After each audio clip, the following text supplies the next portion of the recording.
Hey guys, how's it going? Toby here, and this is going to be a quick rundown of how to record PC gameplay. Now this can be anything from FIFA, which is what I do a lot on my channel. It can be Call of Duty, it can be Minecraft. Basically, it can be any game that you want it to be. Now I'm going to show you two methods that you can use. I do use Dxtory. I prefer the customizable options that it gives you, and I think the general quality is a lot better in Dxtory, but I will also show you Fraps. Now first off, I know this was requested by one of my subscribers. I just want to show you the general settings that I use for FIFA, because I know quite a lot of you guys, you do want to record FIFA. There are some of you that also play on PC like myself, and you do want to record your PC gameplay. Now, the general gist of things is I've got the resolution at full, which for me on my 32-inch Sony TV is just 1920 by 1080. Now it's likely that yours will either be the same, or maybe it will be 1280 by 720. That's absolutely fine. This resolution really does not matter too much. Now my rendering quality is high, just because it's fine, my PC can handle it. And then anti-aliasing is also 4 times. What that means is the edges will look smoother. So that is great for making videos, because it tends to get rid of that blur when you're moving around quickly. Works fantastically for sports games like FIFA, because you get less ghosting, which, you know, is exactly what you want. Now, I tick wait for VSync. What this does, it stabilizes your frame rate, and it will cap it at the max. Well, it will cap it at 60 for me, because that's what I play at, basically. So it'll cap it at 60, but you can cap it at other rates. You can cap it at 30. If you're recording at 30, it can work really well if you do actually cap it at 30, which, to be fair, I have started to do, because I've seen a difference in quality, so I have changed from what I used to do, which was record at 60 and play at 60 and all that. I didn't see the need for it. It was sort of overkill, so I now record at 30, but I'll get into that a little bit later, and the rest is just unchecked. So I hope that was quite clear. The VSync just caps it, and it also stops the screen from tearing. What that could be is just like lines appearing across the screen. They can either be vertical or horizontal, and it just doesn't look good, especially when you're making a video. You don't want to see all this jittering and stuttering. It just generally does cap the frame rate. It might be a little bit lower, because it has to cap it at a stable rate. So say, for example, if you were getting maybe 50 or so, you may get now 40. But to be fair, anything above sort of 24, I think anything above 24 is completely playable and is absolutely fine. So if you can get that with VSync, go for it, because it does work well. But stay other settings for FIFA. So let me close that. Any other settings will be very similar, just do the same sort of things. Most PC games have very similar settings. Now, the first thing I'm going to talk about very quickly is Fraps. Whilst it does its job, I just don't feel like it hasn't got the options that Dxtory has. Now, I was using Fraps for a very, very long time. I really was. I'd use it for Minecraft, I'd use it for FIFA, I'd use it for anything that I had going on my PC. But it just doesn't work as well. Now, the options in the movie section, this is literally it. Now, you can record your Windows 7 sound, which is anything that comes through the speakers, basically. Which is probably what you want. It's all the system sounds, any error messages, any notifications, anything like that, it will record it. And you can do that in stereo or multi-channel. Now, you can also record your external input, but this is the bit that really annoys me, because you can only choose one. And also, what Fraps does is it combines everything. Excuse me, that's my phone, do apologise. It combines everything into one channel. So your microphone audio will not be separate from your game audio, which does really annoy me, because I like to commentate live over some of my gameplay, and it makes it really difficult to do so, because you just can't edit it out. Like, if you make a mistake, or if there's something you want to clip out, it's really difficult to do. So I'm not a massive fan of that. And also, I like to do commentaries with my mates, so I have them on call in Skype, and with Dxtory, I can record their voice on a separate channel completely, which makes it an absolute bliss to just edit. It's so simple to do. But with Fraps, I just can't do that. It's just my microphone, and I have to have them playing through the speakers, which is a bit awkward and it's a bit annoying because I've got a decent headset and it'd be nice to hear them through my headset. So that's what you can do with the sound in terms of Fraps. Now the video capture, again, there really isn't much to do in terms of customization. You have got your frame rate here, 60, 50, 30, or a custom one. I like to do 29.97. Don't ask why, I don't know why I picked it like that, but it seems like a fair few people have selected this, and it just seems to work really well. I believe YouTube does convert it into something very similar. I think it goes into 30. It may be 29.97, but I'm not certain, but it works really well for my videos, and that's what I'm sticking to. You can also record at full size or half size. What that means is your resolution. Now what it does is, say I was playing at 1080p, which you saw in the previous settings page. What Fraps can do is it can record at 1080p, or it can record at half size, which would be 576p. Now that's quite annoying because there's no customization whatsoever there. It's just 1 or 2. Take your pick. That's it. That's all you've got. So that isn't amazing. So you have the full screen or half. Now I can't actually record my gameplay at 1080p because I have an external hard drive and it's really not that quick. If I had an internal hard drive, my computer would be absolutely fine. That's also something I want to get into, guys. To do this, I do recommend having an internal hard drive that is separate from your main one. I know I'm not doing it now, and to be fair, you can do it with what I'm doing. Just an external hard drive, 250 gig, it works fine, but you can't record at 1080p unless you have an absolute monster of a PC. And even so, I think it still does struggle because the rate that the data is recorded onto the hard drive is always going to be fairly slow when it's on an external hard drive compared to an internal hard drive. When it's on external, you're probably going to get around 60 to 80 megabytes per second, which isn't bad, not bad at all, but on internal, you can crack out about 120 to 150, which is amazing. That's what you do to get the 1080p recordings. So, that's what you can do. Now, that's basically all you can do in Fraps. So, I'm going to leave Fraps now, close that, and I'm going to move on to what I use for Dxtory.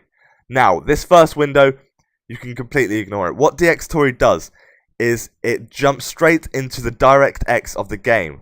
So basically, any game that is using DirectX, it latches onto and gets all the information in this window here. So it shows what DirectX version it is using, 9, 10, or 11, or something else if it's quite old, and everything is stored here. You don't really need to do anything on this page at all. I just leave this completely blank and just let it do its thing. The next page is just sort of a visual thing. You can choose the recording and the non-recording status color of the FPS icon.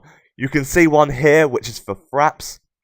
The one in Dxtory is actually a lot nicer. I know it's a bit lame, but it works really well, and it shows you what rates the video is going at that you're playing at, so what frame rate the actual game is running at, and it also shows you what frame rate the video is recording at. So what you have to do is make sure both numbers when you are recording are exactly the same, because that is how you're going to get the best quality. And that is why I don't record at 1080p, because if I did, I can play it fine at 60, which is what I do anyway, or 30, or whichever frame rate I'm actually using, but I can't record at full frame rate. It usually drops by about 5 to 7 frames, which isn't what you want because it is a little bit stuttery. Not majorly, but enough to be noticeable. Now, this next page is going to be the page where you choose to save all your movies. Very, very important, this one. Now, as you can see, you can use your own hard drive, the one that everything is stored on. But I don't recommend it because things tend to corrupt and things do tend to screw up a little bit. So, it can be done. It's not a massive problem, but I really don't recommend it. What you want to do is have one that is completely separate from your main hard drive.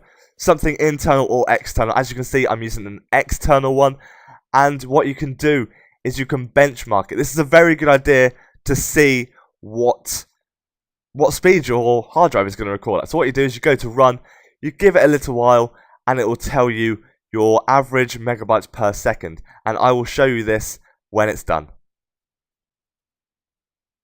So, as you can see, I got an average of 25 megabytes per second, and I know a lot of you will be thinking, Toby, that's awful, you're meant to have at least 80 odd. Guys, in all honesty, this is just a complete, honest setup. you don't actually need it. I record all my videos with this hard drive. I have done since I started my channel, and it's been absolutely fine. There's been no trouble whatsoever. Excuse me.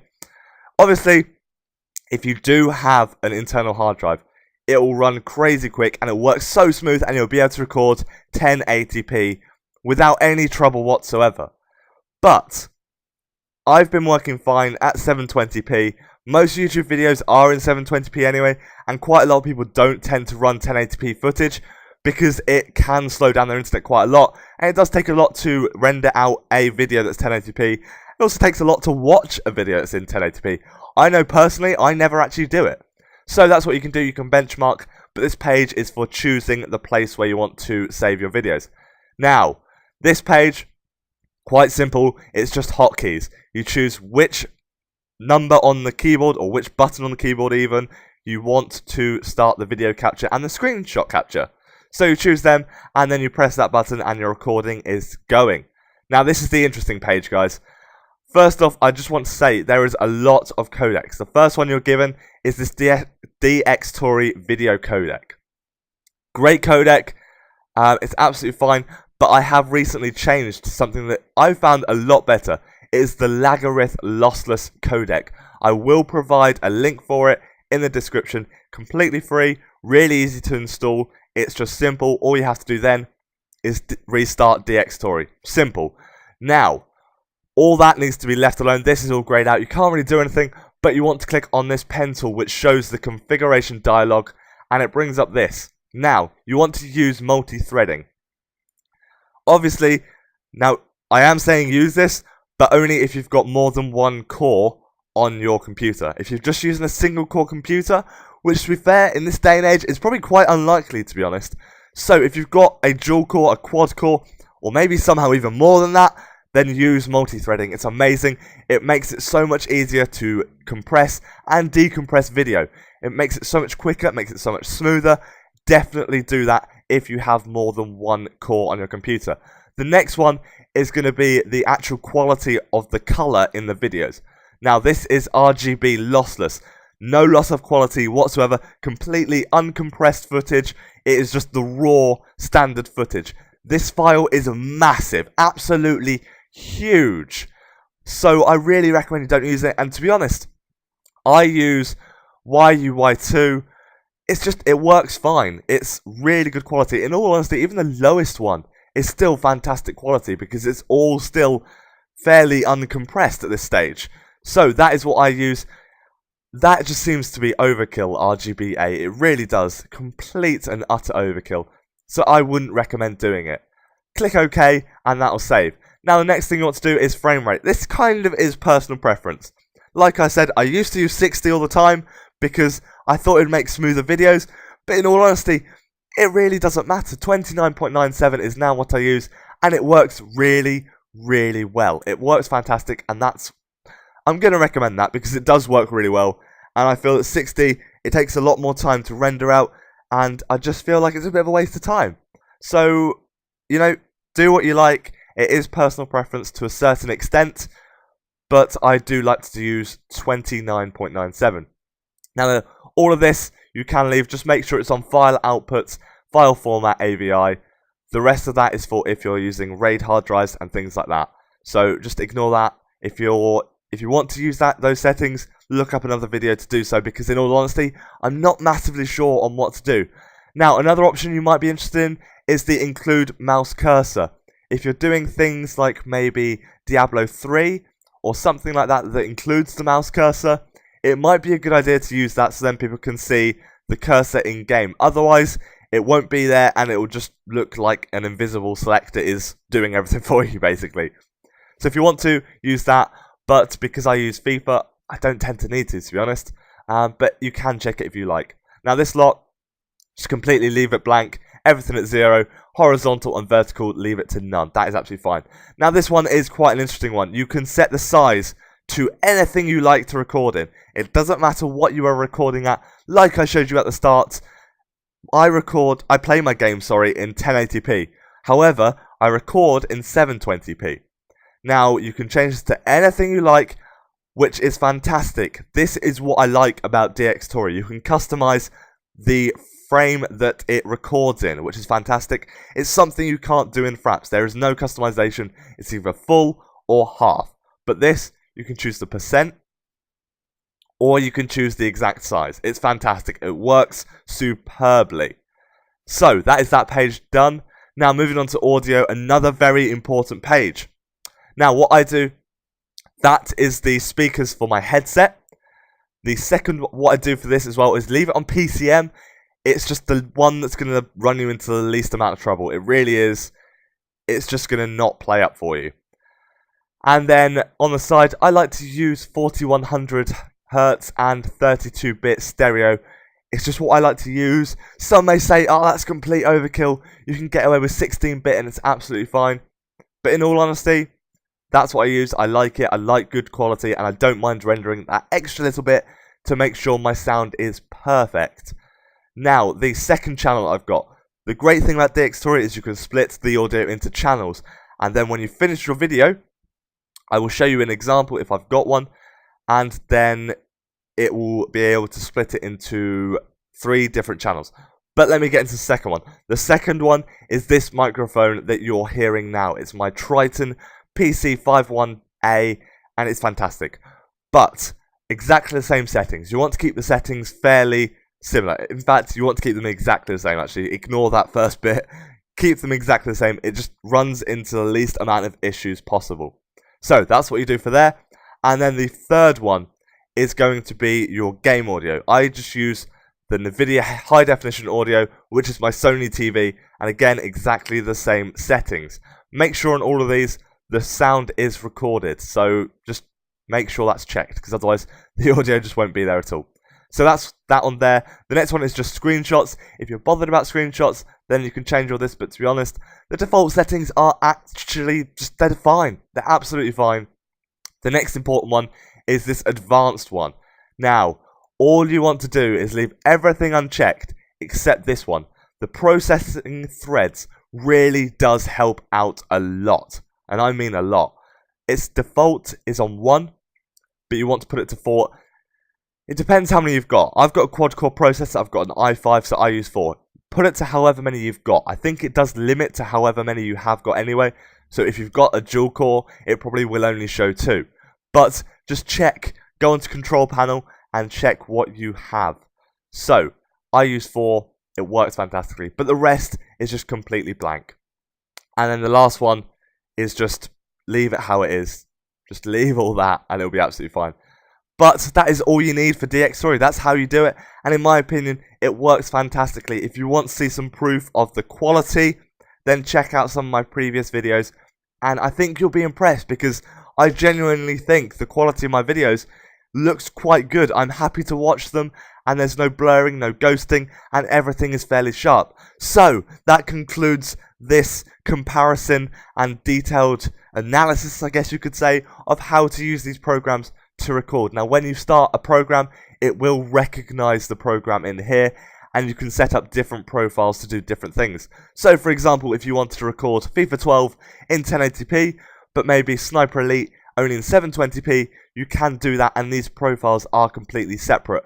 So make sure you click on each one that you want to use before you start recording. To make these appear, all you have to do is run the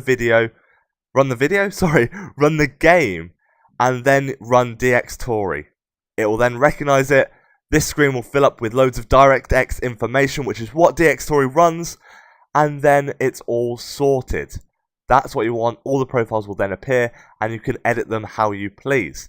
But that is all for this video. I think I have explained anything. If you've got any more questions, feel free to drop me a shout, leave a comment, send me a message. Do what you like, and I'll see if I can get back to you. But this is how I record my PC gaming. So I really do hope that helps. It's helped me out a lot. These settings have made my videos so much better, and it really does help. If you want to see my Sony Vegas render settings, then let me know, and I'll put it into a separate video, because this one's probably very long already. But let me know, and I can show you guys my Sony Vegas settings, so you can get the best videos possible, because I think my render settings are quite decent, and they work quite well. But, thank you very much for watching. I hope this has been very informative for you guys, and I hope it has helped you out a lot. But like I said, cheers for watching, guys. Have a great day. Take care. Check out any of my other videos if you like games. But for now, goodbye, and I shall